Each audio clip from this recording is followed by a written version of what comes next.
Women should remain silent in the churches. They are not allowed to speak, but must be in submission, as the law says. If they want to inquire about something, they should ask their own husbands at home. For it is disgraceful for a woman to speak in the church. Samuel said to Saul, I am the one the Lord sent to anoint you king over his people Israel. So listen now to the message from the Lord. This is what the Lord Almighty says. I will punish the Amalekites.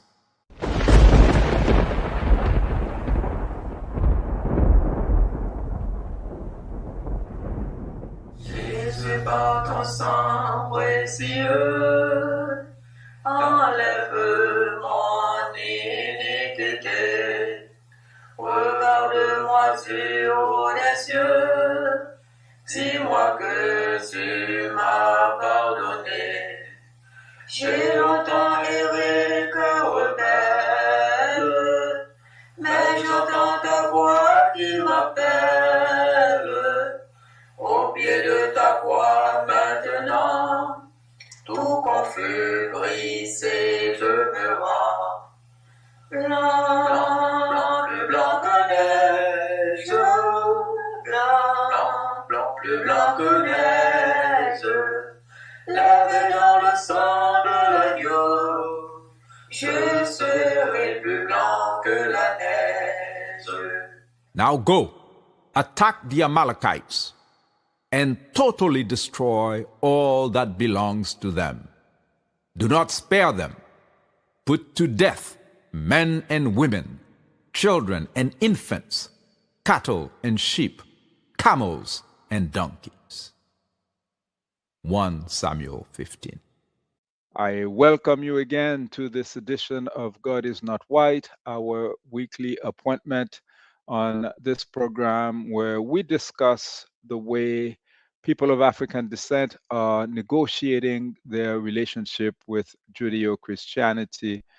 And we have had a number of presentations over the past months that, for those of you who are familiar with the program, is based on the book Vive Bon Dieu à ba religion, published in 2000 in Haitian Creole, literally translated Praise God, Down with Religion. And so I will proceed with a slide presentation and a video excerpt, a very brief video excerpt, really to set the table. And hopefully we will have some time at the end for some exchange with you if you so desire. And I will now post the information as you might need to dial using WhatsApp, right? Using WhatsApp to reach me, and we will be able to exchange during this program, God is Not White. So you can see the number here, 613-482-2549. All right, tonight we have the pleasure of having our colleagues from TikTok join us. And so hopefully they will bring new elements to the discussion. Okay, for the next hour, what I am proposing here is a discussion inspired by that March 25th, 2026 vote at the UN General Assembly. Yes, and we say that that vote is a demonstration of Zionist Christendom's predictable behavior. And so the table that we've all seen showing who voted how is to me a hall of shame, denial, and cowardice. And I am not saying this to be rude or to be calling people names, but as the evidence shall show, we have the receipts for what we are talking about here. Previous week, we talked about the situation in Cuba and the comment that we are our brother's keeper. And I'm glad to see that Our brothers and sisters in Cuba has received some fuel this week, arriving from Russia. They've also received some help from Mexico. And I'm hoping that this trend will continue of solidarity with our brothers and sisters in Cuba, an island where we have seen demonstrations of genuine solidarity over the past decades, although the country itself, the population has been in very, very, very difficult circumstances. Tonight, our focus is on slavery. That vote that took place at the United Nations, why I say that I wasn't surprised by the outcome, and perhaps you can explain why you might have been surprised if it was different for you. Okay, and so the three countries that stood out, Argentina, Israel, and the United States, they voted against the resolution to recognize the transatlantic trafficking in enslaved Africans and the system of racialized chattel enslavement as the gravest crime against humanity. And a set of 52 countries abstained. Now, in some circumstances, abstaining might mean, well, there are things I'm not so sure about. Um, you know, I reserve the right to maintain my position unknown, okay, or unexpressed. Here we're talking about crime against humanity. And so abstention is a strong statement as well. And we will discuss who abstained. As you can see it from the table here, it's the European countries. Okay, that's why I say it's a wall of shame with culprits and cowards. And of course, those who are in green, we applaud them for doing the right thing. Now, there are plenty of websites where you can find factual information about this. The one titled "Ghana leads historic UN vote declaring slave trade and the gravest crime against humanity." This is the Ghanaian delegation. They are the ones who presented that resolution, and you will see plenty of information there. This is their website for the UN delegation there. Okay, so adopted on Wednesday, the 25th of March, 2026, with an overwhelming majority of 123 member states voting in favor. UN Resolution AADL 48 marks a historic shift in the international community's engagement with the enduring legacies of slavery. And so this is what you can read from that website. Like I said, there's plenty good information in there to look into.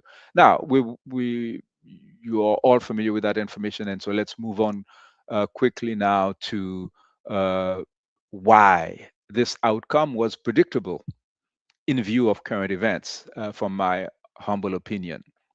My assessment is that countries that are engaged in ongoing white terrorism against Black and Brown people in Haiti, Palestine, Congo, Cuba, Venezuela, Burkina Faso, Mali, Niger, we can add a whole list of countries that are currently under attack by white terrorists in 2026. We cannot expect such people to vote for long overdue Euro-Judeo-Christian reparations to African survivors of the Maafa at the UN for crimes committed by their beloved Napoleon, Elizabeth, Leopold, etc. And indeed, some have made the point years ago, and it's an accurate assessment, that both Adolf Hitler and King Leopold II of Belgium are responsible for the deaths of over 10 million people each. But Hitler is taught in schools around the world, while Leopold is barely mentioned, because the lives of the 15 million Africans, this is one estimate, he killed were never treated as equally important. Okay, so that's the explanation. It's not rocket science. Like I said, you look at the list of countries, it is not complicated. You can assess easily why these countries voted in such a manner. I'm talking about the wall of shame. Okay, Um and perhaps I will now move to a brief video excerpt about this man Leopold, because of course, he came after the kidnapping of Africans and the displacement and enslavement in the Americas. He's there for the period of the return of the Europeans on African continent for colonization. Okay, the Berlin Conference, he played a key role in there as one of the main criminals. And this video that I'm going to show you about 2 minutes of is a longer, I think it's about 17 or 20 minutes, and it's really quite interesting. I encourage you to check it out. And now you will see why, whether it is from that period of time of colonization or the kidnapping of Africans, the plunder of Africa, or the scramble they call it for Africa, or whether it is when people are putting the issue of reparations at the fore, such as at the Durban conference in South Africa in 2001, or in 2007, which we will discuss in further detail, where there was something that I term a Wilberfest, okay, which involved Canada. We are talking about culprits who were attempting to project their crimes onto the backs of victims and survivors of the Maafa. Before I show you the video excerpt, let me just show this here about the term Maafa that you might hear. And you will notice that there's a distinction between how some people talk about what we're the terms that they use. For instance, people talk about transatlantic slave trade, and I will not use such terms. Okay, we are talking about transatlantic trade in enslaved humans. These human beings never stopped being humans, and they were enslaved. And so there is a culprit, there's a criminal, there is a aggressor. And so that's why when we talk about this great disaster, there's effort now to actually name the thing ourselves, as opposed to dealing with the terminology, the psychological games that the culprits are playing in order to escape responsibility for the greatest crime against humanity in recorded human history. So the 1619 was so evil, it needs its own word, Maafa, which means great disaster in Swahili. Some African studies scholars think we should be using it. In 1988, Marimba Ani wrote, "Let the circle be unbroken. The implications of African spirituality in the diaspora." The book introduced the idea of using a special Swahili word to describe the transatlantic trade in enslaved Africans. Maafa means the great disaster, terrible occurrence, tragedy. Okay, so this is the term that we are using here and the reason why we are using it. And so now let me show you this brief video excerpt with regards to Leopold, and this is the so-called King of Belgium, and what he did and who helped him. because these crimes are never committed by a single lunatic. There's always collaborators. Let us watch. He established an international scientific and philanthropic association called the International African Society. In reality, it was no charitable organisation. It was a private holding company owned by him. He then hired the services of the explorer Henry Morton Stanley and set him off in the direction of the Congo to establish a colony. With some clever diplomacy, Leopold managed to get most of Europe and the United States to recognise him as this newly claimed territory's sovereign. At the conclusion of the Berlin Conference in 1885, Leopold finally realised his ambition. Belgium had just become a huge colonial power. The newly minted Congo Free State was nearly 80 times larger than Belgium itself. And Leopold had it all to himself, to rule over with his private army, the dreaded force publique. The first of the Congo's natural resources to be exploited was ivory. Although highly lucrative, Leopold wasn't satisfied. It wasn't bringing in enough money to fund his grand ambitions in Belgium. But then a sudden and sharp increase in the demand for rubber changed everything. The Congo Free State had plenty of natural resources that Leopold could harvest for his personal and political gain, and rubber had the potential to be the most lucrative. But harvesting the sap from rubber plants required hours upon hours of grueling labour. Back at home in Belgium, Leopold continued to champion the rights of common labourers. However, all the way down in the Congo Free State, he adopted a very different policy. With his new need for cheap and plentiful labour, Leopold jettisoned his obligations from the Berlin Conference and dropped all pretense of running a charitable organisation. What ensued was pure horror. Having shut out much of the outside world, Leopold was free to do as he pleased in the Congo Free State. Using his force publique, he forced the native population to work, collecting sap to make rubber, which he then sold for exorbitant prices. The people of the Congo Free State never saw a penny, but they did see something else.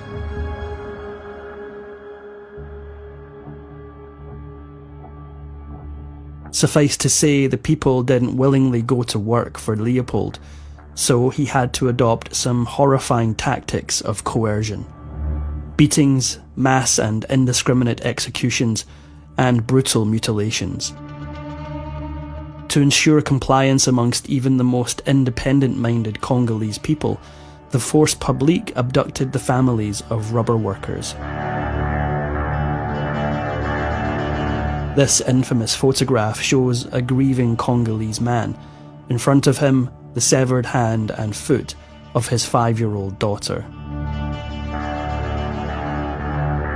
So, as you can see from this brief excerpt of the video, the crimes of Leopold are well documented, known by all, and Leopold is still celebrated. I had the disgust of seeing his statue in Brussels, and there are plenty of evidence of his crimes, whether it is in Brussels or in the Congo today. And so I really encourage you to check out this video yourself at your own time. And I wanted to put it in context so that it's understood that we are not talking about something that happened and that stopped. The consequences of the attacks on the people of Africa and of their descendants is something that we are living, because Africa was also attacked in the interior, basically the whole continent, taken over by the Europeans. And so now let us take a look at this animation here. This is another website that I really encourage people to check out because the information that it provides is quite striking.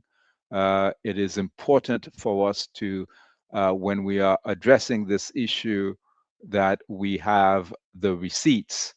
And so this is an interactive map. What I like about this map is that not only is it, uh, dynamic going from the 1500s all the way to the 1800s, showing you the various voyages, but if you stop the slide, for instance, in the year 1724, you can go on specific ship voyages and get information about them. So, for instance, here, the Levantine, which is the name of the boat, it's a British ship. It tells you the size of the ship, its capacity in terms of the number of enslaved people that it carries, and this was towards Argentina. And of course, a number of our ancestors would have perished. If we go here, the Carlton, another British ship.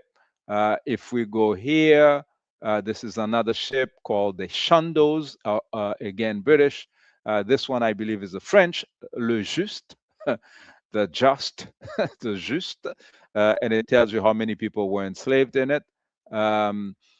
The Cardigan, British, and then you will see the Américain. This is French. Santa, San Antonio, e Almas. That's Portuguese. Of course, the Portuguese were the first to start this.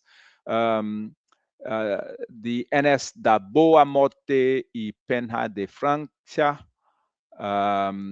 You can see another Portuguese ship there. Many Portuguese ships.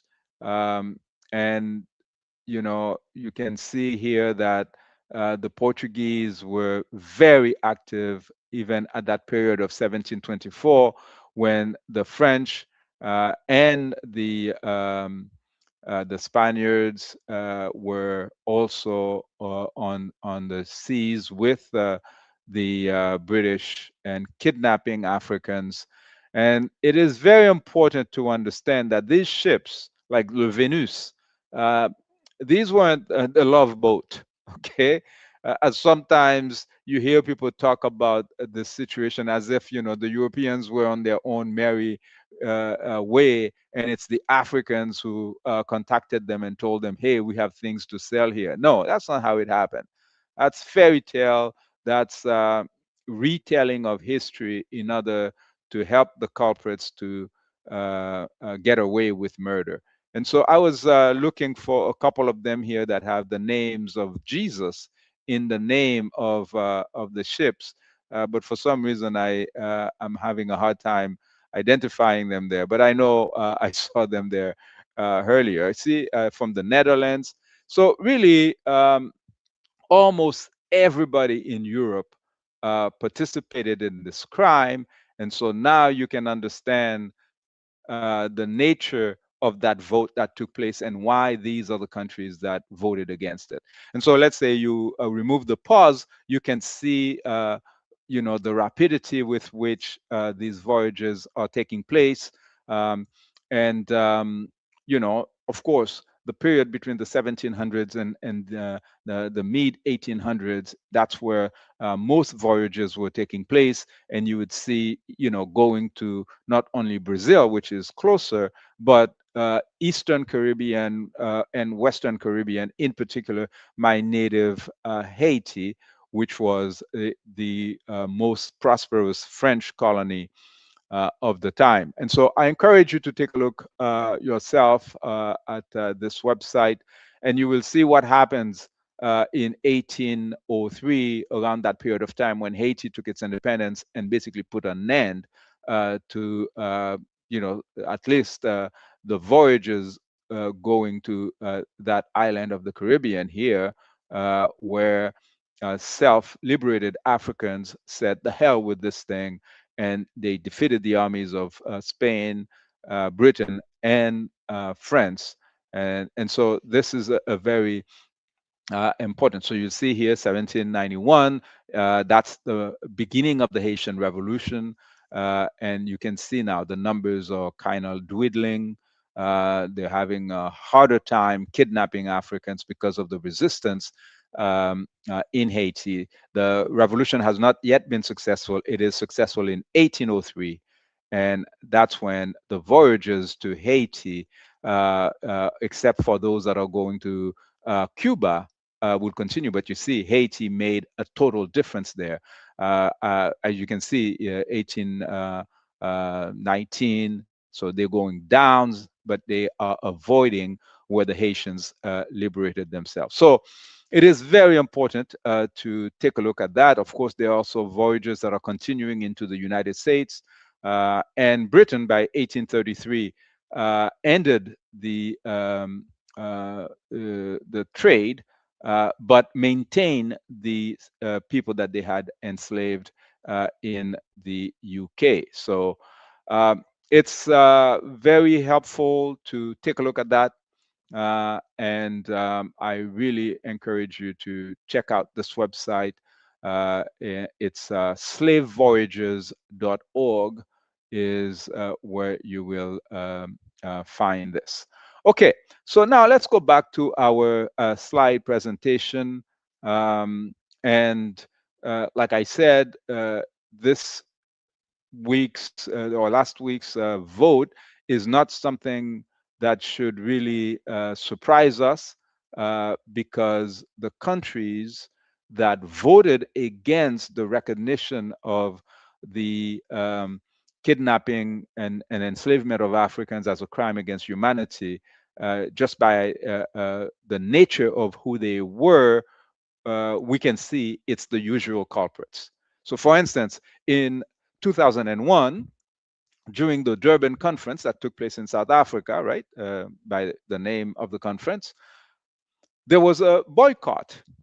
And it was boycotted by the same folks that voted earlier this week against recognition of the crime against humanity. For those of you who are old enough, you can recall that a few days before the 9/11 events in New York, what was the talk all around the world was the Durban Conference against xenophobia, racism, and the call for reparations was really, really taking on seriously. We had demonstrations here in Ottawa. This is from the Haitian community, and we were pushing the cause of reparations also here, distributing leaflets during a soccer game between the French team and the Haitian team. And we were also demanding restitution of the French ransom at the time in 2001. Of course, 2 years later, the president of Haiti made an official demand for that restitution, and the usual culprits conducted a coup to get rid of the president of Haiti. Okay, so this is no game. They take these things very seriously. And in 2001, when they were boycotting the Durban conference, the accusation was that there was anti Semitism. Yes, it was anti Semitic to demand reparations for the Africans who were enslaved. What is it that motivates people who suffered so much, during the Shoah, not to recognize other people's suffering? Well, we don't need to look very far. Here is a statement by the Israeli ambassador to Ghana, Woe Gilad. He said, and I quote, "Holocaust is the biggest crime against humanity, not slavery." End of quote. All right, this is what it's all about. Okay, it's as if it's a pissing contest. Okay, for who has suffered more, who holds and that makes a lot of these folks very suspect. And you have to wonder, what side were they really on when Hitler was doing all these killings in Germany, because you know there were traders there too, okay, and many of these folks recycle themselves going to Argentina, for instance, the Nazis. Are we dealing with the Nazis who are pretending to be descendants of survivors? Hmm. Okay. So, in any case, let us move on with our analysis of the behavior that we observe from the Zionist and Christendom in 2026. Like I mentioned, in 2001, they boycotted the Durban Conference. I encourage you to check out our previous episode, episode 21, where we spoke about fake repentance. This is this tradition in Canada to pretend that the ruling elites are sorry about the fact that there was a genocide committed against the native people here. So there's a land of acknowledgement. But all of these things are just words, empty words, without any return of land or wealth that belongs to the native people. So it's very crass platitudes. And so this brings us to the events of 2007. And I will ask for your indulgence here because I will share with you excerpts from a letter, an open letter that I published to the then Governor General of Canada, Michael Jean, who of course is of Haitian origin and who became Governor General in 2005. So 1 year after Canada participated with the US and France in the coup in Haiti against the president who demanded restitution. I'm not making any connections here. I'm just telling you what the facts are. Okay. So Michael Jean had as a coat of arms the Maroons, the famed Maroons who revolted in Jamaica, in Haiti, in Suriname, in Brazil. And but she represented the Queen of England, the heir of Elizabeth. Elizabeth, who, along with John Hawkins, were owners of the Jesus of Lubeck, one of the first slave ships, which kidnapped Africans on the west coast of Africa and enriched these lazy bastards at Buckingham Palace for several generations. So, talking about coincidence or contradictions, awful contradictions here, to be a descendant of survivors of the Maafa and to represent the crown of thieves, rapists, and kidnappers all at the same time. In any case, in my letter to Michael Jean, I was answering what I called a Wilberfest. And as we move along, you will see what the term Wilberfest refers to. The title of the article, which you will find on my website, jafricahaiti.com, is "The British Crown Must Repair the Damage It's..." Oh, no, sorry. The title is "British Crown to Pay Long Overdue Reparations." British Crown to pay long overdue reparations. And in the segment titled "The British Crown Must Repair the Damage It Caused," I wrote, as commemorative events take place this year, 2007, to mark the bicentenary of the 1807 British Act for the abolition of the slave trade, descendants of the Africans who were enslaved by various European nation states from 1499 to 1888 are exposing some crucial truths pertaining to the histories and present realities of Africa, Europe, Canada, and the rest of the Americas. Unfortunately, due to conflicts of interest, many of the people who dominate these commemorative events tend to exploit them for the promotion of the most outrageous form of revisionist history. Indeed, these individuals don't hesitate to blatantly flip reality upside down in order to hide or embellish the role their nation states played in the ugliest period of recorded human history, one which saw the near successful genocide of various native peoples of Africa and of the Americas. It could be wrong to emancipate the enslaved Africans. To grant freedom to them immediately would be to ensure not only their master's ruin, but their own. They must first be trained and educated for freedom. Who do you think said that? Well, let us read.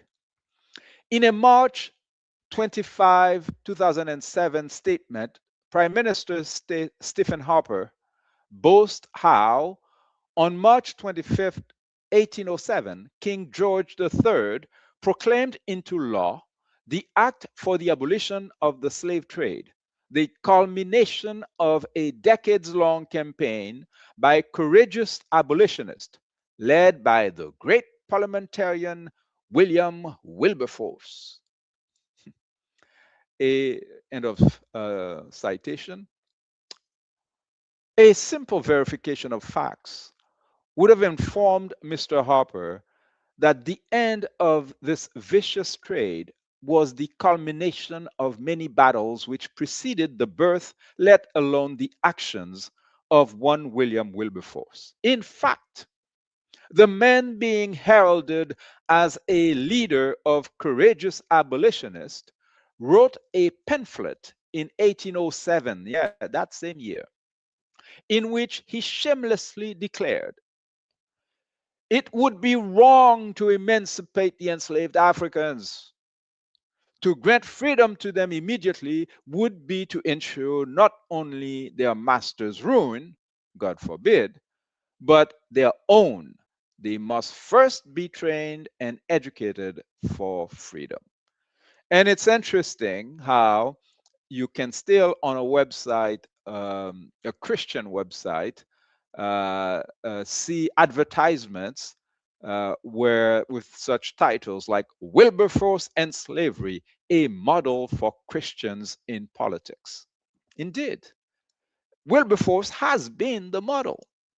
That is, hypocrites, people who say something in order to look a certain way while they're doing the opposite of what they've said.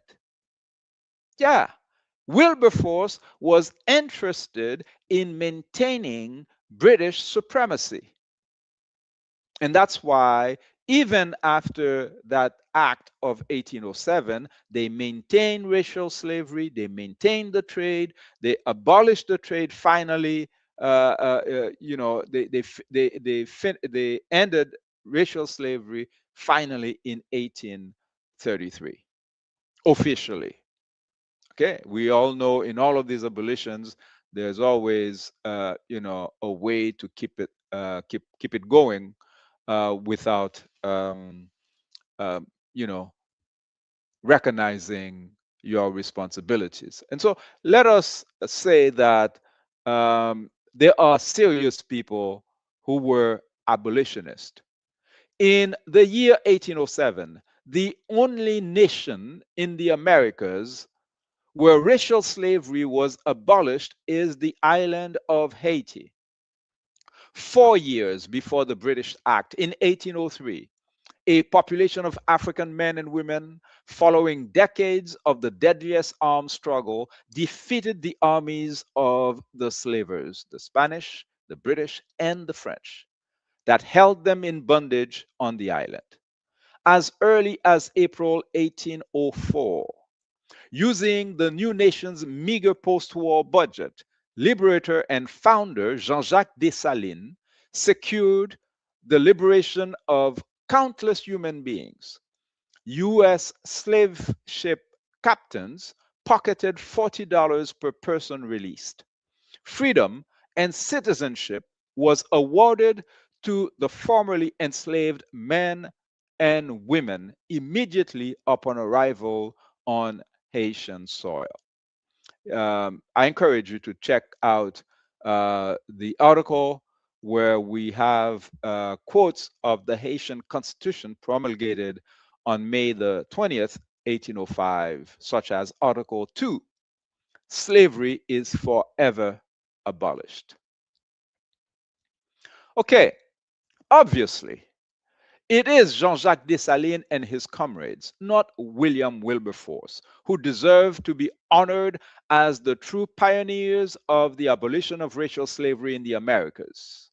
Suffice it to say that there were thousands of Africans and several notable Europeans like John Brown and the Quakers who helped Harriet Tubman accomplish over 15 extraordinary voyages in the Underground Railroad, who, at great risk to their lives, stood up everywhere in the Americas against the evil of racial slavery.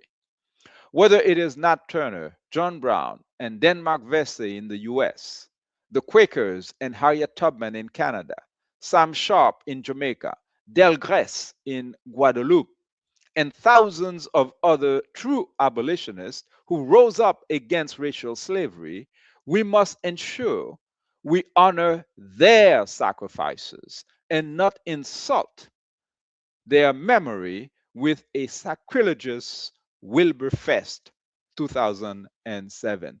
And I wrote this letter to Michael Jean because at the time she was instrumentalized by the Canadian government to go around to do this promotion of William Wilberforce and other criminals who took credit for what they didn't do. As early as the 1560s, John Hawkins made 3 trips to West Africa and stole Africans whom he sold to the Spanish in America. On returning to England after the first trip, his profit was so handsome that Queen Elizabeth I became interested in directly participating in his next venture. And she provided for that purpose a ship named the Jesus. Hawkins left with the Jesus to steal some more Africans, and he returned to England with such dividends that Queen Elizabeth made him a knight. Hawkins chose as his coat of arms, the representation of an African in chains. This is from Walter Rodney's How Europe Underdeveloped Africa. So we're not talking about information that is not available here. This is simply information that has been buried and not exposed when this matter needs to be addressed. For instance, a quote here from Walter Rodney's book: 20 million pounds had been paid in compensation not to the captured Africans and their families, but to the British slavers in the Caribbean to reimburse them for any loss of earnings. Okay, so again, Haitians often talk about the restitution as if it's only in Haiti that it happened. No, this is common practice by the criminals, except, yes, the amount that was collected from Haiti is much higher, but it is the same principle because we're talking about the same criminals. Thousands had owned enslaved human beings, exploited and abused them from around 1628 to about 1833. Historians tell us that slave owning was widespread among the emerging political and social elite of Upper Canada. Yeah, Canada. Peter Russell, Matthew Elliott, and many other so-called distinguished men who sat on the Legislative Council of Upper Canada each owned dozens of slaves. Even the most conservative historians concur that there were over 4,100 documented enslaved people in Canada, of which 2,700 were Aboriginal people and 1,400 Africans. Okay, so now you understand why Canada took the coward posture at the UN vote. In March, in his March 25th, 2007 statement, Prime Minister Stephen Harper boasts about the leadership of Lieutenant Governor John Graves Simcoe, who persuaded, anyway, the legislature of Upper Canada to adopt the first meaningful restrictions on slavery within the British Empire, and who persuaded in 1793. Now, this is the same John Simcoe who would lead a tragically unsuccessful expedition against the Haitian Revolution in 1796. Defeated by true abolitionists in Haiti, Simcoe would live for England in disgrace. Yeah, that's history. The very next year. Like Wilberforce, Simcoe is hardly a leader in the abolition of racial slavery in the Americas. Indeed, it is highly offensive and simply wrong that their deeds are being embellished in this fashion to the detriment of historical truth. And like I mentioned earlier, yes, I was doing this in Canada. In the UK, there was this group called Maafa, Truth 2007, who were doing the same work to expose the lies, the bold lies that were being spewed by public officials in the UK, in the rest of Europe, and in Canada. This is wrong, and we countered it back in 2007. Thousands had owned enslaved human beings, like we said, in Canada. And so, but what about African culprits, right? Surely, we cannot let the Africans get away with this crime, right? Because they were collaborators. Yes, there is no such instances where there have been attacks on a people where there was no collaborators. And so when in that same period, the government of Canada sent Michael Jean to go and lecture Africans, such as this head of state here, she went to various countries and asked them to apologize for racial slavery. And while she represents the Queen of Thieves, the Queen of England, who had not, to the day that she died, she never apologized for the fact that her family's wealth came from the blood, sweat, and breast milk of African men and women. Okay. Shame, shame, shame. In any case, like we said, there is no limit to the audacity. And so what they did also is try to falsify history and tell you that, like I said earlier, it was the Africans who did the kidnapping of Africans. But of course, if you go and read the details about Shasha, for instance, this guy, Francisco Felix de Sousa, in Benin, and you will see statues to his name, and you will understand why people were watching how Benin was voting, especially when the current leader of Benin is very suspect in terms of his acquaintances with the French. Yeah, they somehow weren't in the room when the vote was taking place. Okay, well, when you understand how they tolerated someone like Francisco Felix de Sousa, who became very rich, and he occupied one of these forts that the Portuguese built, okay, in the city in the west coast, okay, in Benin, okay. And so that was the kingdom of Dahomey that was essentially taken over by the Portuguese.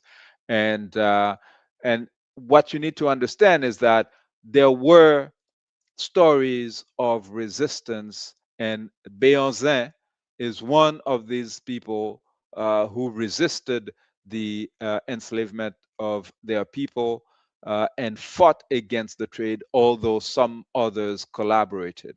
And so, what we're talking about is the necessity to tell the whole story. Okay. Um, yes, there were traitors, but there were more resistors than traitors. And just like when you have Hitler, uh, who got some Jewish collaborators with him, and for instance, the French leader Pétain, who betrayed France to help Hitler to save his own ass. That exists in every situation, and so that's why some scholars have been putting their work to tell the untold part of the story, which is important to tell, because it's the whole story that must be told for generations to come. And so, in that article dealing with resistance to racial slavery, we read that in West Central Africa, resistance commenced from the earliest phase of the Atlantic slave trade and the establishment of settlements in the 16th and 17th century. In Angola, in Benguela, Mariana Candido, Linda Haywood, and John Thornton have shown that entire populations moved inland to protect themselves from the risk of slave raiders, slave traders, and the imposition of taxes from the Portuguese colonial state. The commodification of people with the expansion of slavery worsened in tandem with the commodification of land due to the expansion of Portuguese colonialism and its codification in colonial law. Yet, these studies have also demonstrated that resistance to European colonial expansion did not always coincide with resistance to slavery or the slave trades. Often, it was rather about keeping power in the region and control of the slave trade, right? So it's both things. In West Africa, a significant movement arose among several Muslim states in the late 18th and early 19th centuries that opposed the slave trade with European traders, notably Futa Toro, located in the Senegal River basin. In 1780, the Almami Abel Kader Kane took a bold stance by banning all slave caravans from passing through Futa Toro. In the 17th century, in Western Sudan, now Mali, a branch of the Segu royal family settled in Kahata, extending their influence over the region with the help of the Eula captives. An agreement was made that these captives assisted in attacks against the Soninke. They would belong to the Masasi community and could not be sold. However, in the late 19th century, Masasi rulers began violating this pact, selling enslaved people amid French conquest and political instability. This betrayal sparked slave revolts until the French dismantled Masasi power in the early 20th century. If you go further down in the text, you will see that they talk about the runaways and maroon communities, not only in Africa, but in the Caribbean. So the text that we're referencing here, you can find on this website, T and let's see, the abstract. It's Resistance to Slavery in Africa, Past and Present by Marie Rodet, Lotte Perkmans, Wayne Dooling, and Esteban Salas. It was published last September. So there are scholarly works on the topic.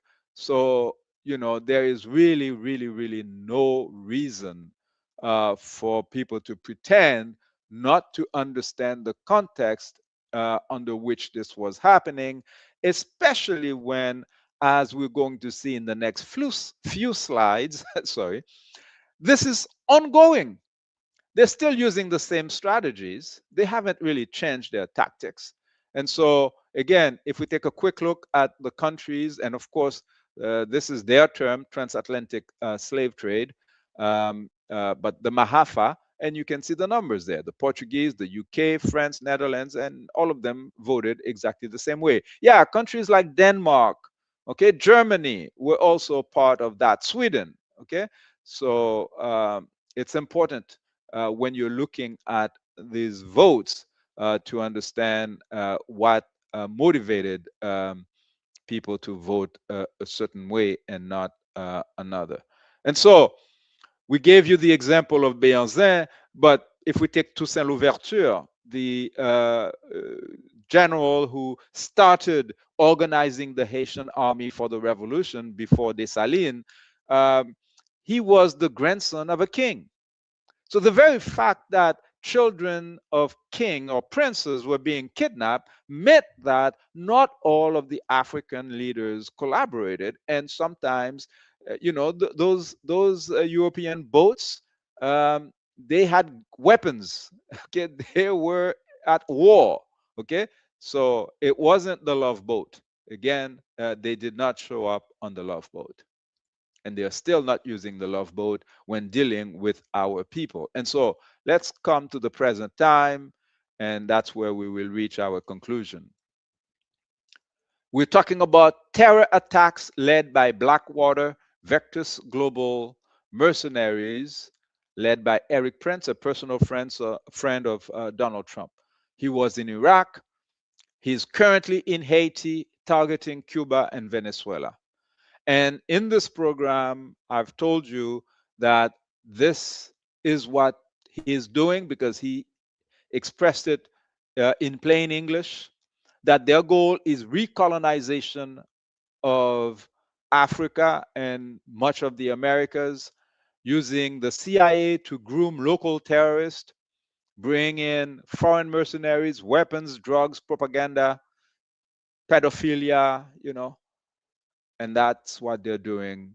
And you can go on his own website and hear his own voice talking about his plan to have white people deal. And so, as I predicted, the report came from Human Rights Watch earlier this year, last month, saying that from March 2025 to January 2026, Eric Prince and his Vectors Global mercenaries, criminal white mercenaries in Haiti, killed 1,243 people, most of them innocents, without weapons in their hands. They were murdered.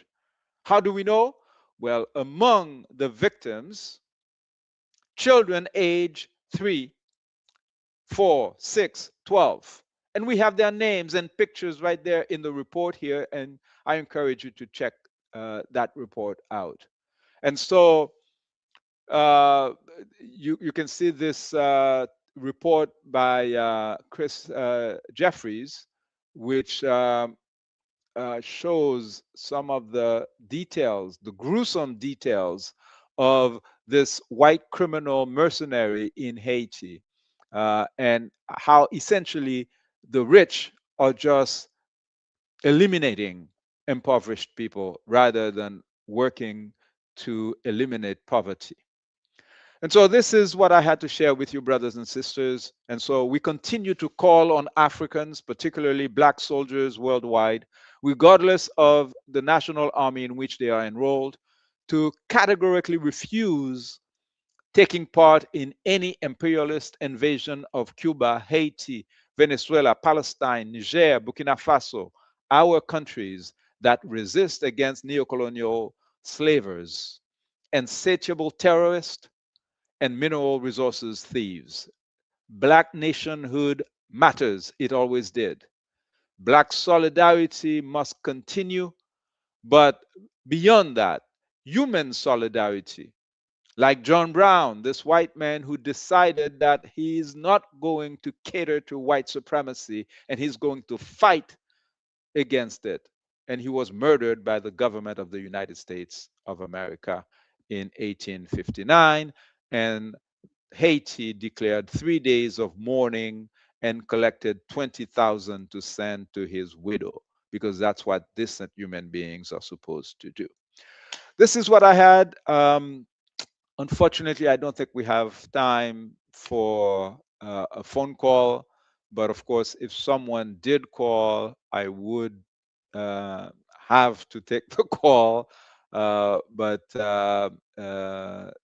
I promise that in a future occasion, I will leave more time for your questions. Please share this program, and perhaps if you want to continue the conversation, one way you can do that is by joining us via TikTok. It's the same name, Jafrica Haiti 1804. And I might be able to continue a conversation for a short period on TikTok. I remind you that we have a Haitian language program every Sunday where we receive guests and we exchange in Haitian Creole most of the time. And please do not hesitate to join this program. Share material with us that you think might be of interest based on the topic of discussion here. And be safe. Be safe, and do not accept the proposition that being a decent human being is problematic. No, no, no, no. The problem is with the pedophiles, right? Let's make love and not war. Let's arrest the pedophiles and liberate commerce with Cuba, because that's the right thing to do. That's the right thing to do. See you next week.